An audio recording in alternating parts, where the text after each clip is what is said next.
পার্বতী মহাদেবকে জিজ্ঞাসা করলেন, ঈশ্বর লাভের খেই কোথায়? মহাদেব বললেন, বিশ্বাসী এর খেই।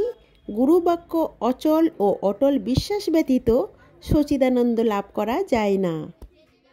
নমস্কার বন্ধুরা, আমি সোমা। মহাশিবরাত্রি উপলক্ষে ঠাকুর শ্রী শ্রী রামকৃষ্ণের নামযজ্ঞের অনুষ্ঠানটি আজকের আমি আপনাদের সাথে শেয়ার করছি আমার কাকা শ্বশুর মহাশয়ের বাড়ি থেকে।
আমাদের দয়াল ঠাকুরের কাছে একটাই প্রার্থনা, ঠাকুর সবার কৃপা করো। জয় শিব শম্ভু।